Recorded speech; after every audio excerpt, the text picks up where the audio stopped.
It's time to get hands-on for this episode of Heartland Highways. We'll meet David Griffin, a Charleston-based artist and professor who creates one-of-a-kind pieces of jewelry and other types of art. Then, Larkfield Glass near Paris, Illinois takes the stage to show us how their beautiful glass art is made. Finally, we'll visit with Jerry Rhodes, a woodturner who specializes in creating bowls, mostly from recycled woods. That's just ahead on Heartland Highways.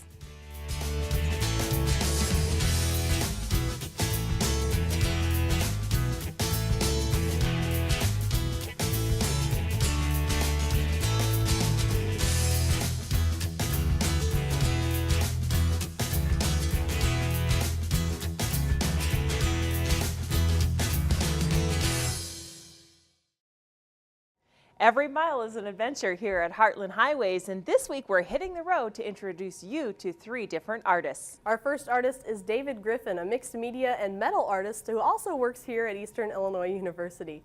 Now, David uses a variety of techniques and technology to create his unique works. I instruct metalsmithing and jewelry design, and I myself am a jeweler, metalsmith. Metalsmith is a wide range topic because it covers so many different things, from wearable jewelry to hollowware, vesselware, functional, teapots and non-functional teapots, art, one-of-a-kind things, limited line production jewelry. So it's a huge topic or area, so to speak. So I go back and forth. I do vessels, I do art vessels, I do art teapots, and I do limited line jewelry, sterling silver, gemstones, things like that. And that has actually come a little bit more to the foreground lately because of some of the new technologies we've gotten at the studio and with the new facilities and things like that. No matter what David was doing, it was always some kind of art. His parents were stained glass artists, and he would help them with projects in the summers. After trying veterinary medicine and graphic design in college, he realized something was still missing. So I take my first metals class as an elective, and then it never looked back. I realized I was spending all my time in the metals lab and just doing my graphic design projects as fast as I could so I could get back to the metals lab. And it was pretty much a no-brainer at that point. So I enjoyed being able to be the client. When you're in the crafts, you fall in love with the history, you fall in love with the techniques, and you fall in love with the media, and you find out what you can do with it, how it responds to you as you're working with it, and your response back to it. Metal seems cold and sort of heartless, but it really isn't. I mean, and that's what I stress to my students is that it doesn't take a strong person to deal with metals. You don't have to be physically strong. It's actually, you have to be very sensitive to it. You have to understand when it's telling you that it's overworked and it needs to be annealed and realigned so that you can work it more. And filing and sanding and sawing, it's actually a real sensitive material to work with and learn.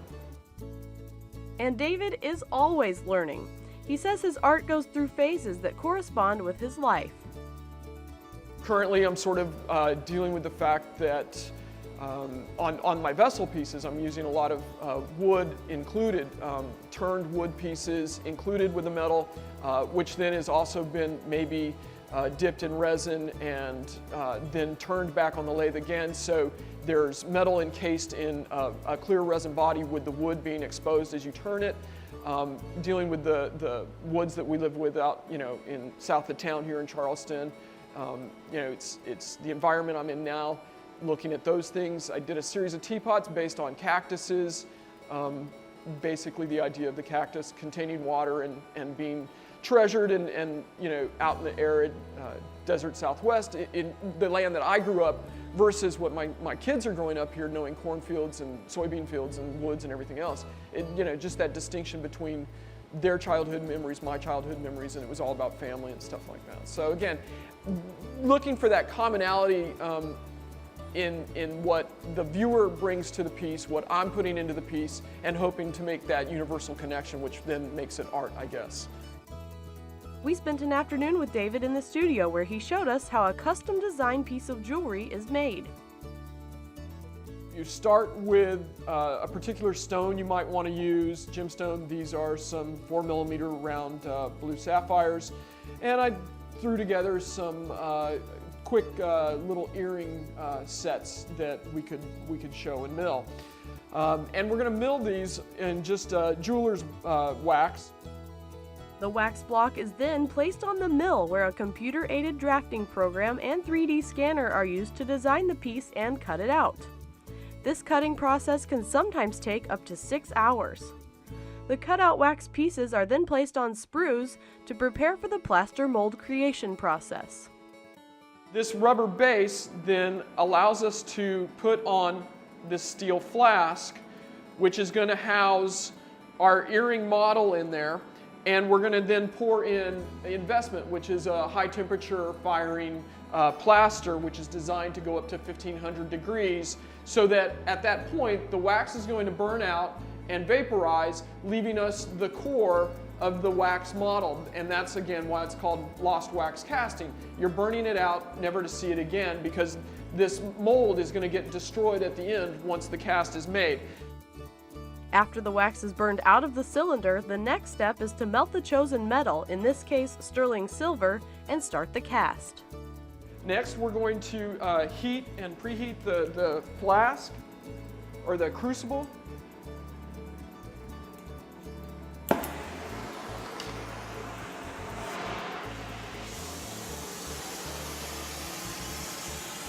So we're going to preheat this crucible up for a minute or so, just to get it up to temperature. The heated cylinder with the mold is then placed in the centrifuge machine and the metal is melted, spun, and flung into the mold.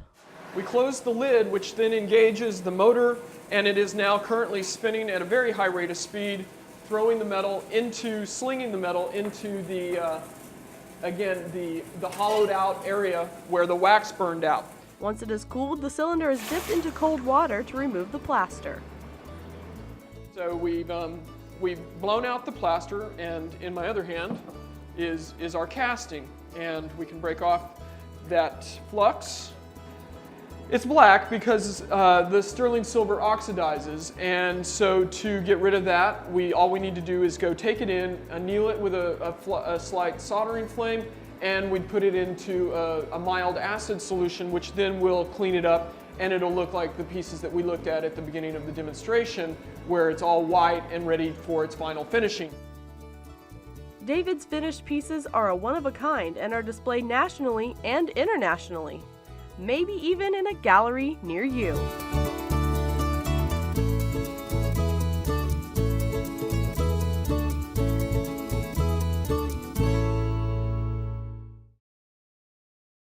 This next story is about fulfilling a dream, some 20 years in the making. I spent some time with Randy and Joy Turner at their home in Edgar County near Paris, Illinois. Well, that dream is now a reality as the Turners are operating their own glassblowing studio. After living in other parts of the United States, Randy and Joy Turner moved back to Joy's family farm near Paris, Illinois in 2003. They wanted to take glassblowing to the next level and started plans for their own shop and studio here on the farm. But their love for working with glass goes back several years. The Turners met in graduate school, and while dating, Joy suggested they take an art class. She took pottery and he chose glassblowing. I had done glassblowing as an undergraduate in chemistry, where you do the flame work on the vacuum lines and such, and I had become attracted to glass and what it can do and the fire. And then I saw that they had this glassblowing class, and this is with the big furnace and the long pipes, and I must try this.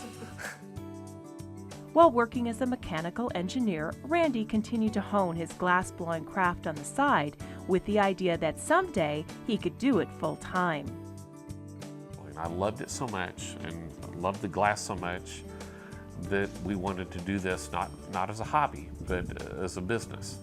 And that's still the intent. You know, if I can transition from engineering 5 days a week to maybe 4 days a week to maybe 3, and then finally say, no, this is going well enough that this is what I'm going to do all the time. That's the goal. We're not there yet, but that's the goal. Using his engineering skills and her chemistry background, the Turners built their own studio on the site of an old corn crib.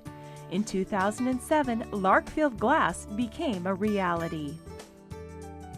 That's what my parents called this farm. When they moved out here in the years after World War II, there was a lot more grassland around farms then. Farmers all maintained a lane that had grass along it, and there were a lot of meadowlarks at that time. It's also, we wanted to use it because we figured that would be a website that wasn't already taken. She and I built this shop by ourselves. We joked that if we couldn't make money blowing glass, maybe we could write a book, how to build a pole barn with just you and your wife.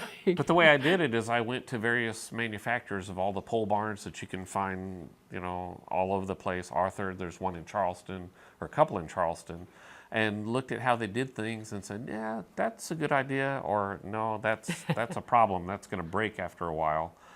And kind of combined what I thought were the best of all their ideas and how they did it, and built this. So there were no plans for this. Randy is the primary glass blower, and Joy handles sales, marketing, and is assistant to Randy when he's working on complex pieces.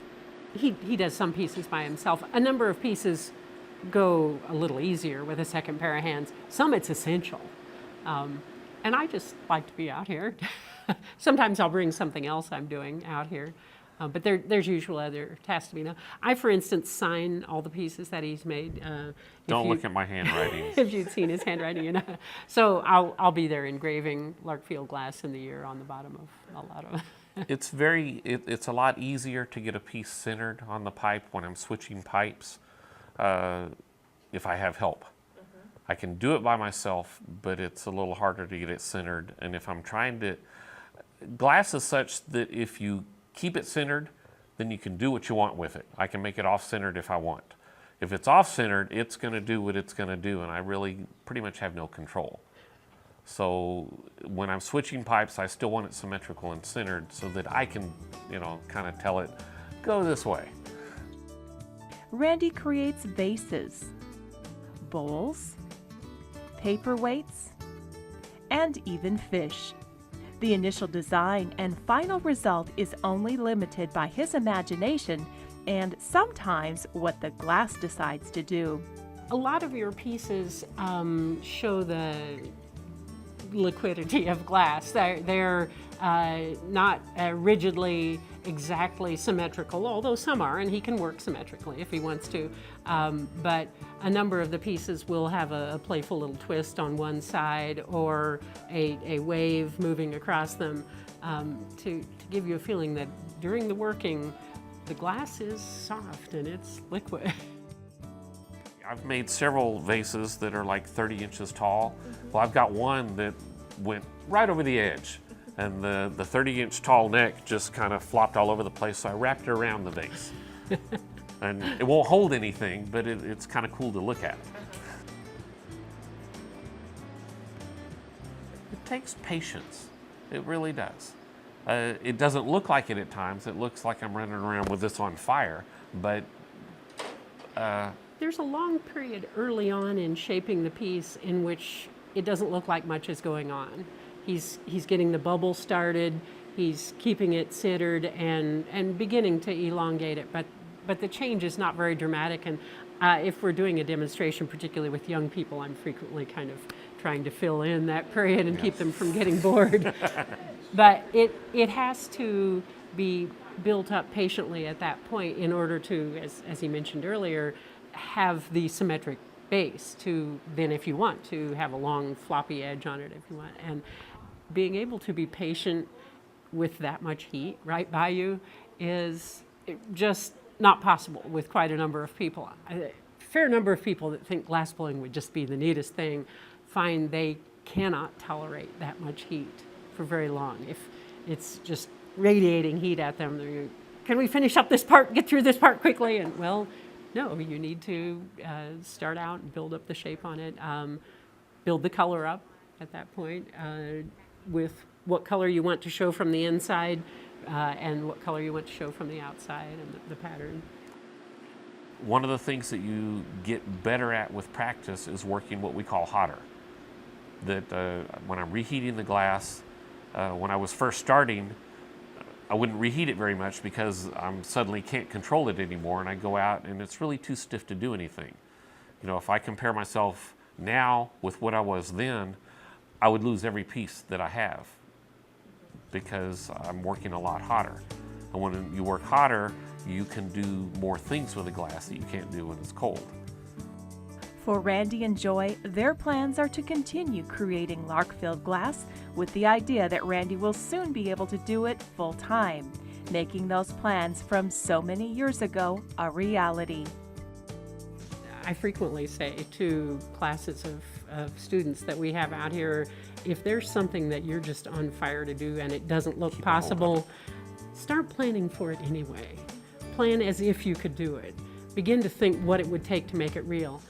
Even if it takes 25 years, But you that's did here. okay. Now you can watch Heartland Highways online anytime. Check us out on youtube.com/WEIUTV. Once you're there, just look for the Heartland Highways playlist, which will take you to a list of full episodes from seasons 7, 8, 9, and 10. Well, Kate, have you heard this saying, if a tree falls in the woods, does it make a sound? Oh yeah, actually I have heard that. Okay, for this next guy, the better saying might be, if a tree falls in the woods, do you make a bowl out of it? Well, for Jerry Rhodes, he's spending his retirement years at his home in St. Joseph, Illinois as a wood turner, creating one-of-a-kind pieces that are both functional and beautiful. The woods I work with are mostly free wood. I get most of my wood at the Landscape Recycle Center in Urbana. It's a Champaign County Landscape Recycle Center. I get a lot of wood when I hear a chainsaw running, and I go down and see what's being cut down and take them back a bowl and an ink pen in 6 months or so, and they'll call you again when they have some wood they're cutting down. So. It's hard to believe that an ordinary piece of wood can be shaped and sanded into a piece of art, but in the hands of a skilled wood turner like Jerry Rhodes, anything is possible. A carpenter by trade, Jerry is no stranger to working with wood and got into wood turning as a way to wind down after a long day. I'm mostly self-taught, which basically means I get all my inspirations and designs from many, many sources. In '05, I discovered there were other wood turners and wood turning clubs, and I joined Central Illinois Wood Turners, and I still belong to that. But also in 2008, I and a few other people formed Flatland Wood Turners in Champaign, so we didn't have to drive so far.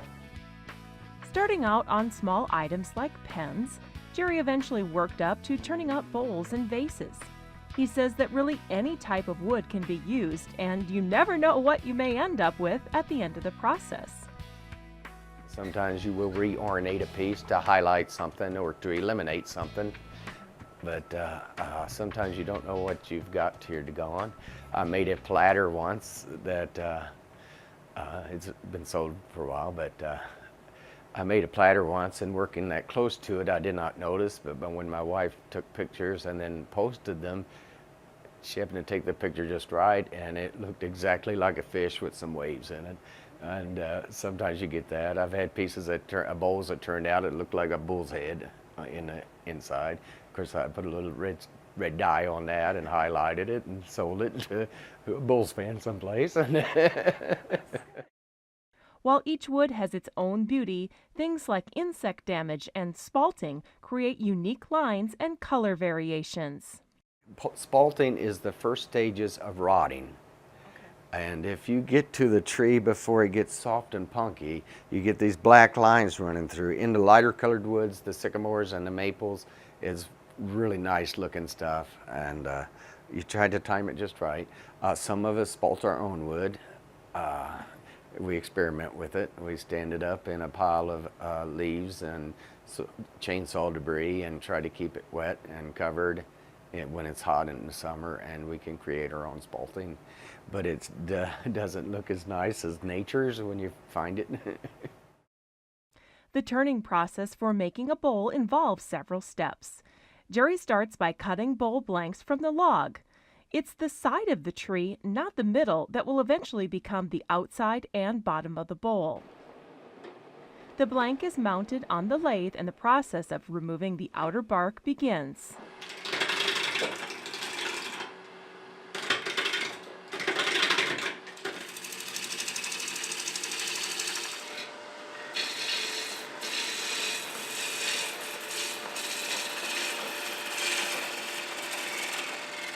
Once that's done, he starts removing the inside.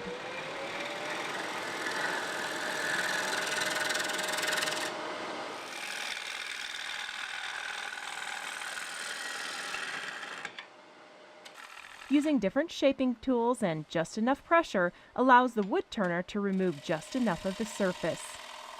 Because the wood is green and still full of moisture, Jerry won't finish the bowl at this point. But most bowls I turn to 10% of their diameter, which this is about 10 inches. I would turn it to 1 inch thick, and then I soak it in denatured alcohol to break down the trapped water cells. You have the free water that spins out, and then you have the trapped water cells. It breaks those down, and then I brown bag it and tuck it in around the edges and dry it, and most woods will dry in 4 to 6 months. During the second turning, the bowl is made round again and turned into its final thickness, which in this case is pretty thin.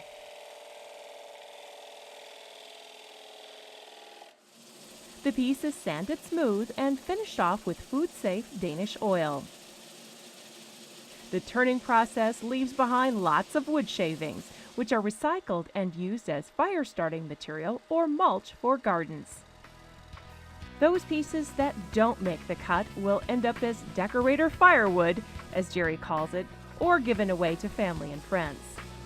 In addition to bowls, Jerry can also turn pens, bottle stoppers, vases, platters, and jewelry. The large bowls take a long time, but many things don't take very long, so they're wind me down. Projects that you can do in an hour or 2 hours are a good wind me down. They don't take forever. And if a person can keep it down to that, it's a nice hobby without getting too expensive. Once you get a little bit of habit, have a little bit of interest in wood turning, it is very addictive. And you constantly see other people turning things with different tools, and I've got to have that, and then I'll be better. But sometimes that's not true, so a person learning should visit a wood turner and find out which tools they do not need to purchase. Jerry also teaches wood turning at Parkland College and CU Woodshop in Champaign, Illinois. He sells his work at art shows around the state and at the Urbana Farmers Market. Oftentimes, he'll set up a lathe and demonstrate wood turning for the public. For anyone interested in getting into this type of hobby, Jerry recommends looking up a local wood turning club or the American Association of Wood Turning. There are over 300 chapters, several of which are in other countries.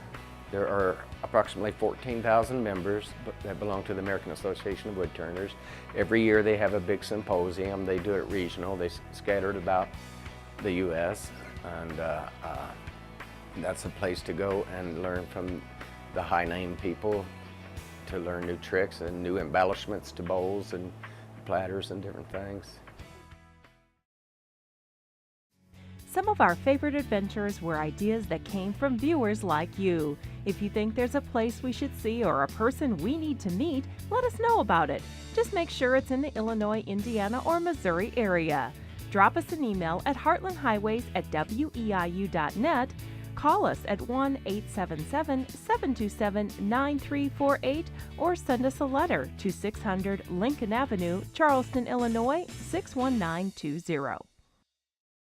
Well, that's the end of the road for this week's edition of Heartland Highways. Thank you so much for coming along with us. And you know, if you ever have a story idea, we'd love to hear from you. You can email us at heartlandhighways@weiu.net. Thanks for watching. Every mile is an adventure. Don't ask us to walk and talk. It's too hard. TV's hard. If a tree falls in the woods, does anybody, what is the old, does it make a sound? Okay. Everybody else in adventure. It's amazing. Amazing. Yeah, I've heard that. No, I haven't. No. Okay. What do you mean? Every mile is awesome. It's super fantastic. Amazing. Highways at weiu.net. We'll see you next time. Shoot, I was gonna talk. I'm sorry. I can let you talk again. No. I don't need to talk again. Lori wants to talk. Talkie.